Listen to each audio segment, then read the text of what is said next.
السلام عليكم. لا تنسوا الإعجاب بالفيديو والاشتراك في القناة تشجيعا لنا لنستمر بنشر المزيد إن شاء الله. تكون في مجموعة المغرب وهدف لهدف في هذه المواجهة تلعب حاليا ما زالت مستمرة. فتحي بالطبع على كل قوة المنتخب المغربي وأنه ما تهموش نتائج الفرق الأخرى. عندما ينتصر لا يهتم بالنتائج الفرق الأخرى. انتظرنا الخامسة لنقول خمسة وخميس للمغرب. انتظرنا الخامسة بعد نزيف عربي دام 4 مقابلات. طيب عشان ما نصل إلى المغرب ذكرنا في هذه النتيجة لأهميتها للمغرب. هذا هو الأهم أن هذه الأهداف حاضرة. عبد المجيد وكما نشاهد مع مشاهدينا الكرام هدف أول سريع استغل فيه عبد المجيد رمية التماس. نعم. ثم سجل من خلال خطأ واضح من الدفاع. صح. خروج الحارس. نعم. خروج متهور أو أصلا كان ممكن أن يحتسب في خطأ. هدف جميل جدا، تصرف مثالي، كرة عرضية تنتهي في المرمى بهذا الشكل. أعتقد بأنه يعني هدف أول بخطأ وهدف مثالي جدا في التعادل. فرحة عربية عبد العزيز، فرحة عربية حضرت أخيرا، ونتمنى أن تستمر لجميع منتخباتنا العربية في بطولة كأس أفريقيا حصريا عبر قنوات بين سبورت. فرحة عربية مغربية حضرت، نتابع أبرز ما جاء فيها وانتصار مغربي عربي أمام تنزانيا.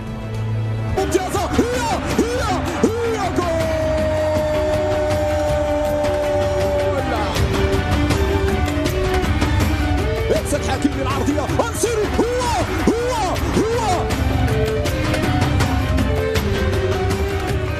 المغرب تحقق أول فوز للعرب، انتصار عريض أمام تنزانيا. نعم. عبد المجيد بنتيجة 3-0. ألف مبروك لنا جميعا كعرب. مبروك لك ولكل المغاربة. كما قلنا في البداية يعني الانتصار هو انتصار مستحق قياس على الأداء والنتيجة. المنتخب المغربي قدم مباراة متوازنة، يعني لعب بالطريقة التي يجب أن يلعب بها باقتصاد، لم يبذل جهد كبيرا في الضغط العالي لأنه عمل حسابا للظروف المناخية. يعني هناك ارتفاع في الحرارة، هناك ارتفاع في معدلات الرطوبة، وبالتالي فقد كان ذكيا في التعامل مع هذه المباراة واستغل الفرص التي أتيحت له. بالجانب الآخر رأينا أن المنتخب التنزاني لم يكن ذلك المنتخب الذي قد يشكل أي خطورة على المنتخب المغربي، لم تتح له فرص، وبالتالي فإن كما نقول هو انتصار مستحق، بداية موفقة في انتظار القادم من المباريات. لا يهمنا، نحن نعرف أن المنتخب المغربي ليس تجاوز الدور الأول لن يكون عائقا أمام هذا. ما يهم هو ما سوف يأتي بعد الدور الأول، هل سيكون في مستوى الآمال والترشيحات التي معقود عليه باعتبار انه مرشح بعد اداء اليوم والفوز الكبير العريض للمنتخب المغربي. هناك ملاحظات من عبد المجيد على الاداء ام رغبه وطموح اكبر في زياده النسق والمستوى الفني؟ لا انت تلعب بطوله، يعني بطوله انت عندما تضع هدف انك ستلعب من اجل المنافسه على اللقب يجب ان توزع الجهد على مباريات. لا يمكنك ان تلعب يعني تعطي كل ما عندك في مباراه فيها الظروف المناخيه، يعني في ظل ارتفاع الحراره وارتفاع الرطوبه، وبعدين عندك مباريات قادمه، مباراه تكون قويه تتطلب. المباراه القادمه ستكون في وقت مبكر الساعه الثانيه. بس في كثير من الايجابيات حدثت. نعم.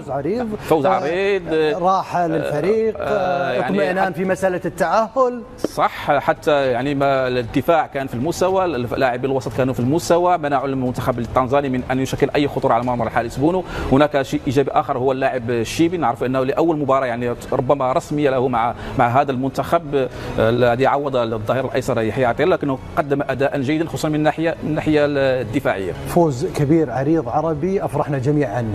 فتحي افرحنا وسحلنا دموعنا، معناها افرحنا فعلا. صح. ولينا خايفين من هل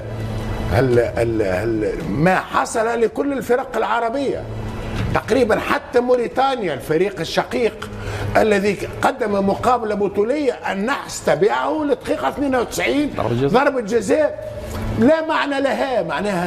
معناها قلنا ما هي اللعنة التي أصابت الفرق العربية. لكن خفنا على المغرب، ولكن فما أغنية تقول الأرض بتتكلم عربي، شكون ما يعرفهاش. صح. الآن أفريقيا تتكلم مغربي وفرحنا، أفريقيا تتكلم مغربي وفرحنا. شنو اللي زاد فرحتي؟ وأنه المغرب كان ذكي جدا، حافظ كل الدروس المجانية للفرق العربية التي لعبت قبله، حافظها عن ظهر قلب، خلافا للمنتخب التونسي. انتصر بنتيجة عريضة جدا دون بذل مجهودات كبيرة. كأنك تقول أن المغرب تحمل لواء العرب، هي سفيرة الكرة العربية اليوم، هي سفيرة الكرة الإفريقية في المونديال.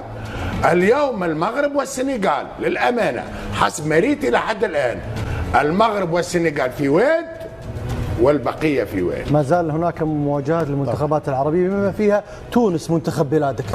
بالطبع سنصل إلى هذه. هو يحكي، شوف في كلمة صديقي عبد العزيز يحكي على الدور الثاني واحنا ما زلنا نعاني عبد المجيد ما تعداوش حتى للدور الثاني. عبد الكريم، احنا انت قلت ما زال احنا في قطر، ومن استديوهات البيان كنا نقول ديما مغرب وما زال ما زال، سيروا يا الاولاد وان شاء الله ما زال وهذا الطريق مستمر في الذي بدأ في المونديال. اليوم المغرب يستكمل، واتفق بما قال فتحي بأن اليوم الفوز بأقل مجهود وهو مهم جدا. المغرب أمامه مباراة مقبلة بوقت مبكر من اليوم اللي هو في الساعة 2 ظهرا بتوقيت كوتيفوار. الجو حار رطب، هذا ينم عن أو يدل على ذكاء وليد الركراكي في التعامل مع المباراة، وأيضا يدل على أن جدية اللاعبين أو لاعبين المنتخب المغربي مع الأسف عكس بقية المنتخبات العربية التي تعاملت باستهانة وتهاون، باعتبار أن الفرق التي قابلتها كانت تراها في المتناول. عبد العزيز، برجع لك بعد ما نشاهد ونتابع مع مشاهدينا الفرحة المغربية، ماذا قالت الجماهير بعد هذا الانتصار العريض؟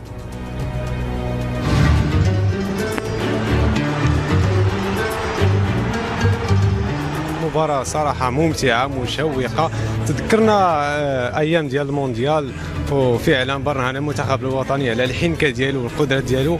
الشيء اللي شفنا في المباراة ديال المونديال، وديما مغرب ديما مربوحة إن شاء الله. اليوم شفنا المنتخب بواحد ماتش اللي لعب مزيان، كانوا لعابة مزيانين. عجبني الكوتش وليد الركراكي باش دار داك التكنيك اللي ما طاح اللي ديال لونديرونس ديال اللعابه يكونوا مزيانين، ما عطاش كلشي 100% في الاول.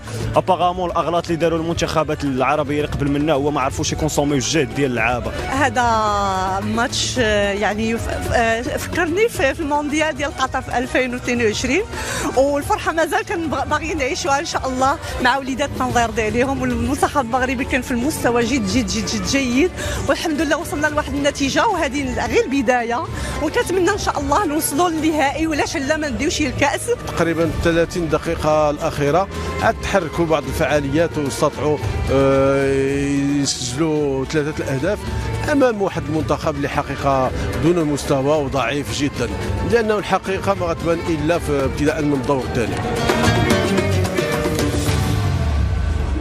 نرجع الجماهير المغربية اليوم الدوحة لا تنام. إبراهيم من جديد لثالث مرة هاتريك معك في سوق واقف. واذكر للجماهير بالفعل ديما مغرب، وما زال الفرحة مستمرة للمغرب وإن شاء الله لجميع العرب.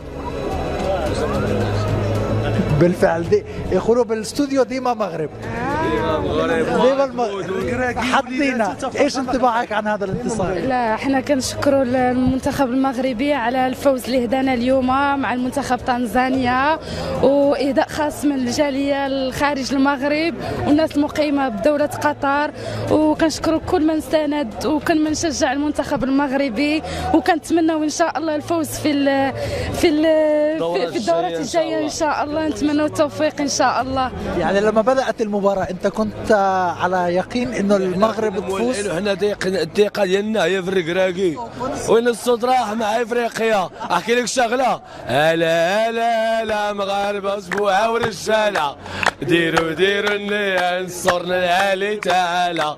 هلا هلا هلا المغاربه اسبوعه ورجاله، ديروا النية نصرنا العالي تعالى. حكايه بدات في مكسيكو، تورخنا في قطر، هادو راح عقلوا موروكو، ما عرفوناش حنا خطر. هلا هلا هلا المغاربه اسبوعه ورجاله. احكي لك شغله، المغرب اسياد افريقيا، اول منتخب عربي يفوز في افريقيا، رغم الرطوبه ورغم الضغط ورغم صعوبه الجو. ان شاء الله الرباح. حدثنا انطباعك عن هذا الانتصار. احنا كنا متوقعين غننتصروا بصراحه، احنا كنا طامعين نربحوا ب4-5، ولكن حتى 3 مزيانه الحمد لله. وان شاء الله لا كوب ديالنا ان شاء الله ديما مغرب. افريقيا للمغرب، مغربي كاس افريقيا. كنت واضح في هذا الانتصار؟ واضح، نفس التشكيله كل شيء والله الا واضحين. الحمد لله على الانتصار اليوم، وان شاء الله طموحنا كثير ان شاء الله في المقابله المقبله يوم الاحد ان شاء الله. ان شاء الله نحسم المجموعات في المقابله الجايه. ممكن احكي شغله، نتمنى كاس العرب يكون في قطر عشان ناخذوا مره ان شاء الله. ديما مغرب، ديما المغرب، والتحيه للمغاربه. اذا هذه هي الرساله من هنا مشاري، ديما مغرب، وهذا الانتصار للمغاربه هنا من سوق واقف، وبالتاكيد لا تزال هذه الاحتفالات مستمره طوال الليل. شكرا ابراهيم. بعد نهايه البرنامج المساء الرياضي انا وفتحي وعبد العزيز وعبد الكريم وعبد المجيد على طول الى سوق واقف. الدوحه لا تنام في هذه الفعاليات المميزه، والجماهير دائما تكون سعيده تحديدا في سوق واقف. شكرا ابراهيم. فتحي وعبد العزيز في مقطع نشوفه مع مشاهدينا الكرام، ثم